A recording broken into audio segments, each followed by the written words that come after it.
Related content हमारी previous video में uploaded है और नेक्स्ट हमारे पास आते हैं extremist. Whenever we are talking about any political any historical aspect, सबसे पहले हमारे लिए आता है टाइम पीरियड। तो एक्सट्रीमिस्ट का टाइम पीरियड था 1905 से 1909। तो extremist were those people who believed in the ideology of passive resistance and quick functioning of the actions that we were taking. ठीक है, इनके आने का कारण क्या था? इनके आने का कारण इसलिए था because they were not happy with what the moderates were actually doing.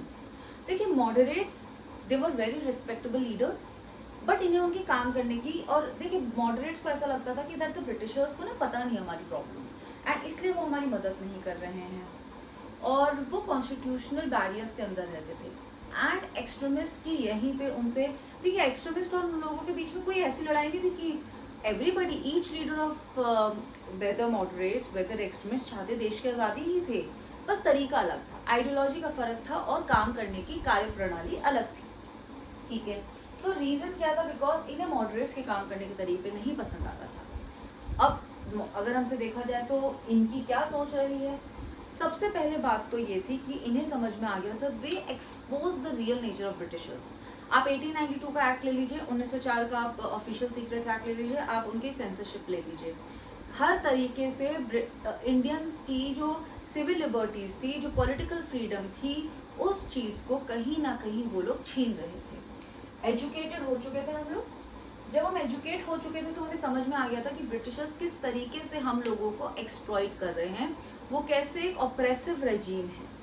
ठीक है, वेस्टर्न इन्फ्लुएंस ये काफ़ी स्ट्रॉन्ग इन्फ्लुएंस रहा है। हमें ये समझ में आया कि ये जो लड़ाई हम कर रहे हैं अपने देश के इंडिपेंडेंस के लिए, ये कोई ऐसा नहीं है कि पहले कोई लड़ाई हो, ऐसा पहले भी हुआ है और जीती भी गई है।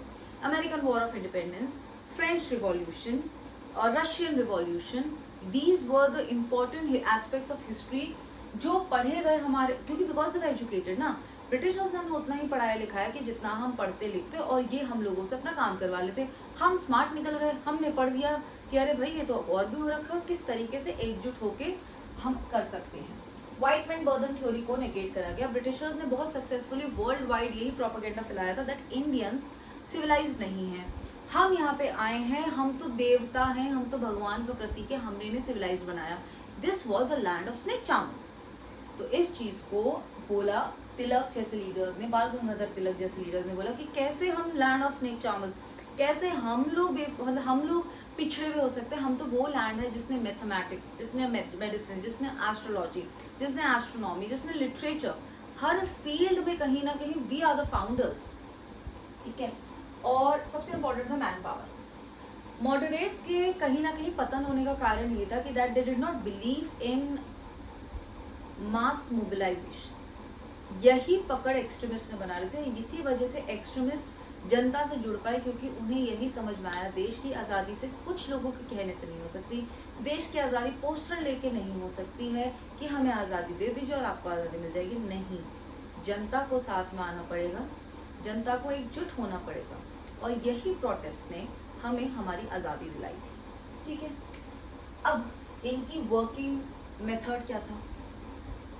एक्सट्रीमिस्ट लीडर्स थे कौन? मतलब पॉपुलर नेम्स, बाल गंगाधर तिलक जी, लाला लाजपत राय जी, बिपिन चंद्रपाल, लाल बाल पाल एंड अरबिंदो घोष। जब हमें पता है कि ये हमारे इंपॉर्टेंट लीडर्स हैं, तो क्या पुलिस, जो ब्रिटिश पुलिस थी, ब्रिटिश एडमिनिस्ट्रेशन था, इन पे 24 घंटे नज़र रखते हैं। तो कैसे ये एक स्ट्रैटेजी बनाते हैं? क्योंकि इन लोगों ने ये चीज़ मासेस तक पहुँचानी है ना। ऐसा तो था नहीं कि कमरे में सिर्फ 4 से 5 लोगों को मिलना और इन्हें मूवमेंट करना है। तो इन लोगों ने गणपति फेस्टिवल, शिवाजी फेस्टिवल्स, जो कि तिलक का ब्रेन चाइल्ड था, अब इससे फ़ायदा क्या था? बहुत सारे लोग, बहुत सारी जनता वो एक साथ एक जगह पे खड़ी है, और उसी के थ्रू एक फेस्टिवल की आड़ में कहीं ना कहीं हम मास मोबिलाइजेशन कर रहे हैं पॉलिटिकल अवेकनिंग की, without getting under the radar of the British powers. So this was extremist.